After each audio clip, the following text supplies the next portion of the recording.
Radhe Radhe everyone, आप सभी का मेरे channel Shyama Shyam cute baby में बहुत बहुत स्वागत है। आज मैं आपको बताऊंगी कि लड्डू गोपाल जी की सेवा करने से क्या फल मिलता है, तो आप वीडियो को बिना स्किप की एंड तक जरूर देखिए। लड्डू गोपाल जी पर आधारित यह सच्ची कहानी ध्यान से सुनिए।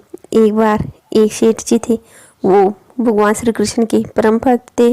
वो लड्डू गोपाल जी की मूर्ति को अपने घर लाए और पत्नी को बोले कि आप डेली लड्डू गोपाल जी की सेवा किया करो, इनको डेली स्नान कराना, इनके कपड़े बदलना, इनको रोज भोग लगाया करो। अब सेठानी जी सोची कि मेरे को तो बच्चों से ही फुर्सत नहीं मिलती है, मैं लड्डू गोपाल जी की सेवा कैसे करूं।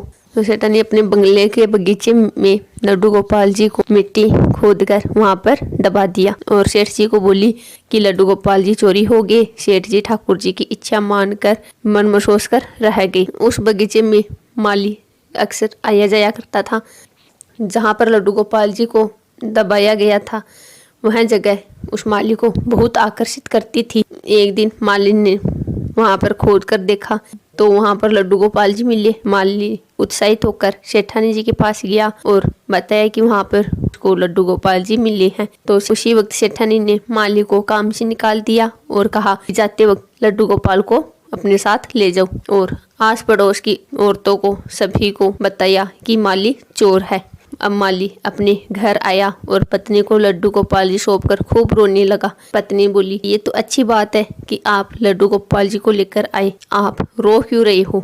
तो माली बोला, इसमें क्या अच्छी बात है, लड्डू गोपाल जी के आते ही मेरी नौकरी चली गई, इसमें क्या अच्छा हुआ। तो पत्नी ने उनको समझाया। फिर वो माली की जो पत्नी है वो लड्डू गोपाल जी की मिट्टी हटाई और उनका स्नान आदि करा के उनको सिंहासन पे बिठाया। और फिर जो लड्डू गोपाल जी की मिट्टी हटाई थी उस मिट्टी को एकत्रित करके अपने पति को पूछी कि अब इस मिट्टी का क्या करूं। तो माली बोला कि बाहर बहुत मिट्टी है अपने आंगन में, वहाँ इस मिट्टी को फेंक दो। तो सेठानी जाकर उस मिट्टी को फेंक दी। माली को 2 वक्त का गुजारा भी मुश्किल हो गया, क्योंकि माली के चोर होने की खबर से कोई भी माली को काम पर नहीं रखता था। एक दिन एक व्यक्ति उसके घर से बाहर से निकल रहा था तो उसने देखा कि वहाँ पर बहुत ही सुंदर फूल उगे हुए हैं। तो उस व्यक्ति ने मालिक से पूछा कि यह फूल कहाँ से आए। तो मालिक बताया कि मेरे को फूलों की कोई जानकारी नहीं है। तो फिर उस व्यक्ति ने बताया, यह फूल बहुत ही महंगी किस्म के हैं, बाजार में यह फूल बहुत ही महंगे बिकते हैं। और वह व्यक्ति वहां से चला गया। उसके जाने के बाद माली ने उन फूलों के बारे में जानकारी इकट्ठी की तो उस व्यक्ति की बात सही निकली। फिर उस माली ने उसने उन फूलों की खेती बहुत बड़े पैमाने पर कर दी।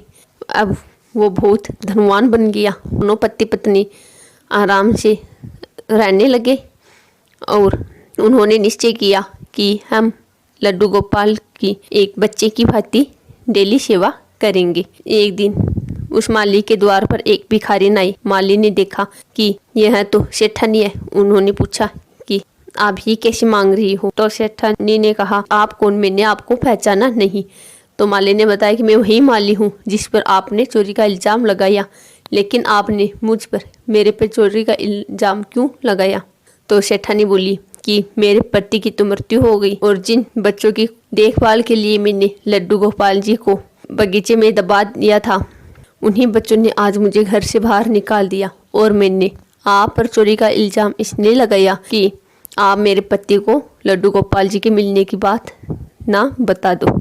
फिर माली बोला कि आप परेशान मत होइए, आपकी सेवा मैं करूँगा, क्योंकि कारण चाहे जो भी हो, लेकिन मुझे आप ही के थ्रू लड्डू गोपाल जी मिले तथा उन्होंने मेरा पूरा जीवन ही बदल दिया। तो दोस्तों, आपको ये कहानी कैसी लगी मुझे कमेंट बॉक्स में कमेंट करके ज़रूर बताइए। आशा करती हूँ आपको मेरी वीडियो अच्छी लगी होगी। यदि आपको मेरी वीडियो अच्छी लगी तो वीडियो को लाइक करें, चैनल को सब्सक्राइब करें और बेल आइकन को ज़रूर दबाइए ताकि मेरी आने वाली सभी लेटेस्ट वीडियो सबसे पहले आप तक पहुँचे। श्यामा श्याम परिवार की ओर से आप सभी भक्तों को राधे राधे।